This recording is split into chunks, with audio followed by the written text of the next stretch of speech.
Napoli-Juve?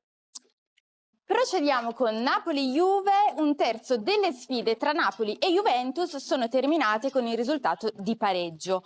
Il risultato più frequente è 1-1, che si è verificato 13 volte in totale. Il Napoli ha vinto 5 delle ultime 6 sfide casalinghe contro la Juventus e la Juventus ha segnato nelle ultime 6 gare a Napoli solo 4 gol, contro i 12 appunto del Napoli. Vabbè, andiamo di Napoli-Juventus con una sfida tutta da vivere. Per la prima volta si affrontano in carriera Antonio Conte e Luciano Spalletti. Non si sono mai affrontati. Questa non la sapevate, eh? Particolare, no? Questa non la sapevate. La sa solo chi segue Sport Italia Mercato. Perché quando Conte era in Italia, Spalletti era all'estero. Quando Spalletti era in Italia, Conte era Neanche all'estero. ai tempi della Roma? Di Spalletti alla Roma? Assolutamente sì, non si sono mai affrontati se non in un test precampionato. Partiti ufficiali mai. Partiti ufficiali mai affrontati, mai Conte contro Spalletti. Il focus firmato Michele Moretti, vediamo. Sei grande, sì, lo pensano entrambe le tifoserie del proprio avversario, che vede per forza di cose i ricordi di un passato non troppo lontano ma ora opposto, sventolargli davanti alla faccia. Spalletti contro Conte, Conte contro Spalletti, ma anche Napoli contro Juventus. Mischiate le carte e il gioco è fatto, perché da una parte c'è il tecnico del ritorno allo scudetto dopo tanti, troppi anni, quel terzo tricolore tatuato sul braccio e che non andrà via, ma grazie al freddo di dicembre sarà ben coperto da camicia, giacca e giubbotto.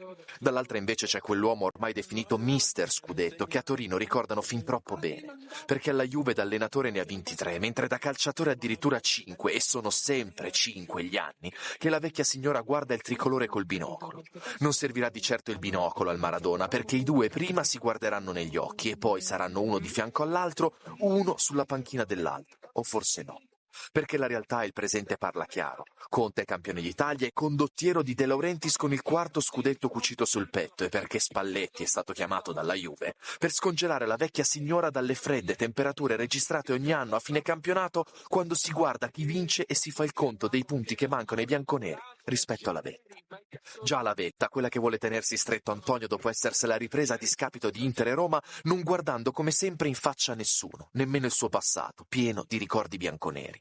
La stessa vetta che la Juve non vede da troppo tempo e che ad oggi è distante troppi punti per essere ripresa con un semplice scontro diretto, che poi tanto semplice non è, perché Luciano deve tapparsi le orecchie al Maradona, fischi o applausi che saranno, e battere il suo passato per tenere accese le speranze di vivere un campionato da protagonista.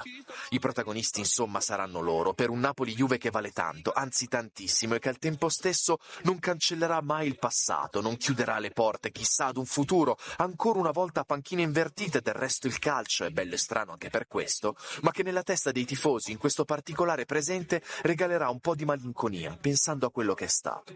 Gli stessi tifosi che un tempo alla domanda "chi vuoi per sempre su quella panchina" avrebbero probabilmente pensato all'Antonio Bianconero e al Luciano Partenopeo, esclamando: Focus di Michele Moretti. Alfredo Pedula, parto da te. Spalletti contro Conte, però Spalletti non sta bene, Conte non ha mezzo centrocampo, forse non ha proprio centrocampo, perché Anghissà, Un po' più di Lobotka, De Bruyne, Gilmour, soprattutto Gilmour, perché mancando Lobotka gli manca anche Gilmour, che è il suo... Praticamente deve giocare con McTominay e McFratman, se no non si gioca. Elmas. ma se fa 3-4-2-1 alla fine il metronomo gli serve un po' meno, farà 2 incursori, farà Elmas.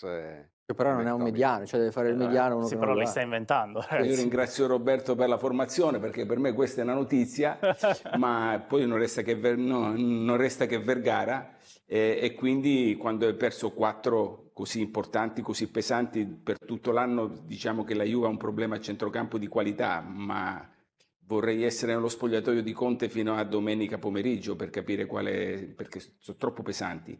Non hai il vice del titolare e non hai in organico uno se non adattabile, e quindi è una partita che per il Napoli diventa complicata, avendo comunque il Napoli recuperato e ripristinato una situazione di normalità con le ultime prestazioni. Per la Juve si gioca l'80% della stagione nelle prossime 3 partite di campionato, è inutile girare troppo, perché Napoli, poi Bologna fuori, la Roma, in mezzo c'è il Pafos, i playoff di Champions possono essere blindati, però io credo che da qui si parla molto di mercato, bisogna far parlare il campo. 80%, anche 85% della stagione la Juve se lo gioca nelle prossime 3 partite di campionato. Capuano. Due cose. Io credo che il Napoli domenica debba uscire, guarda, gli andrebbe bene, penso, anche un pareggio vista la situazione, e tanto non succede niente, la classifica è cortissima. Perdere potrebbe far tornare, diciamo, alcuni cattivi pensieri.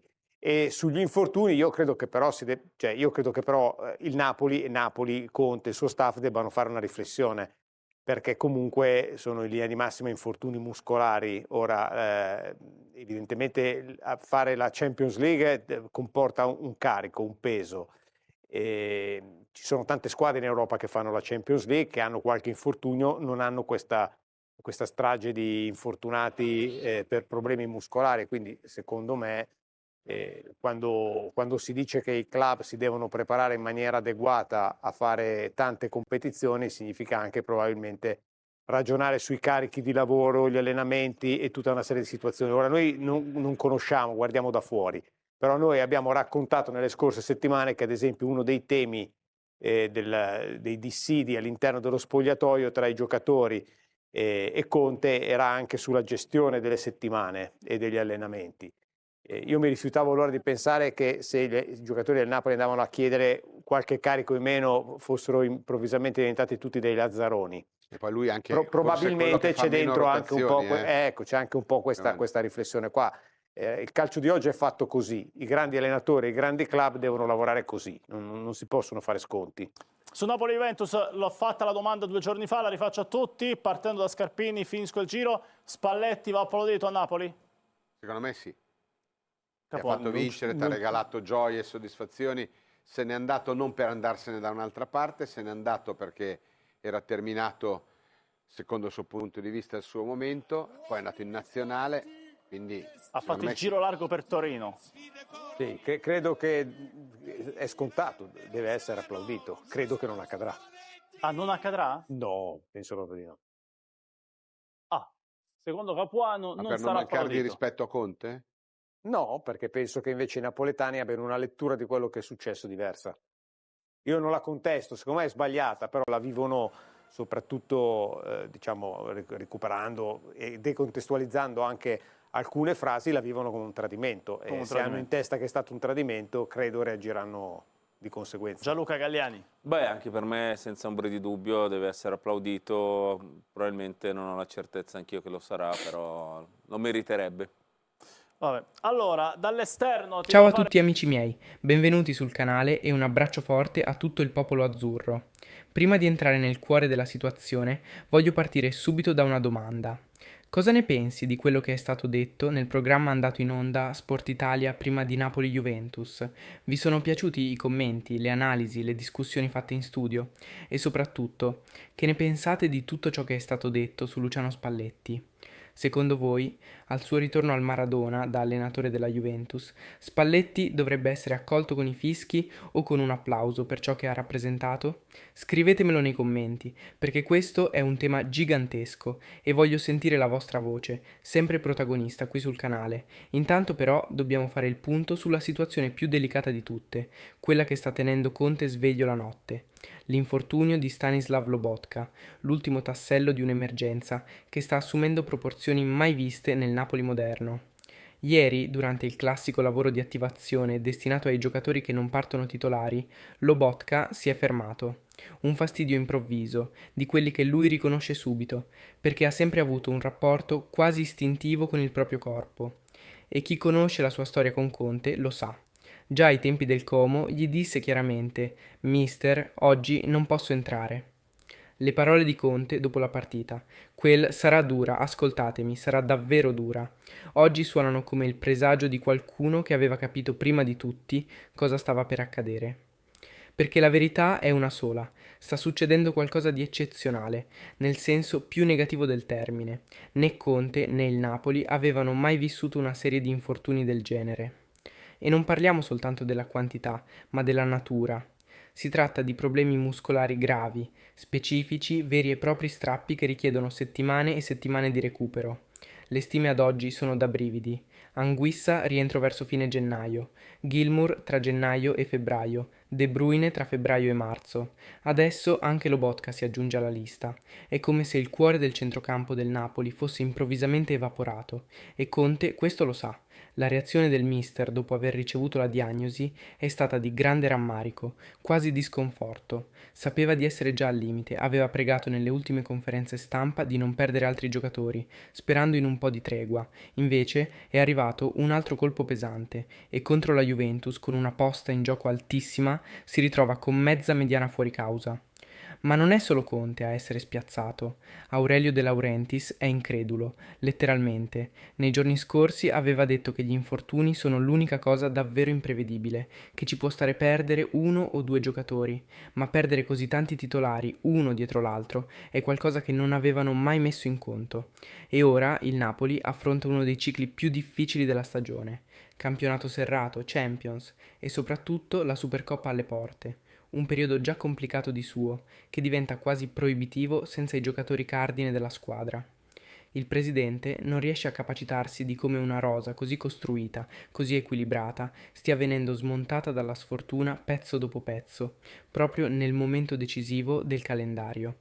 E intanto Conte dovrà reinventarsi tutto: ritmi, assetto, ruoli, senza Lobotka, senza Anguissa, senza Gilmour, senza De Bruyne. Una prova di sopravvivenza tecnica e mentale che nessuno avrebbe mai immaginato a questo punto dell'anno.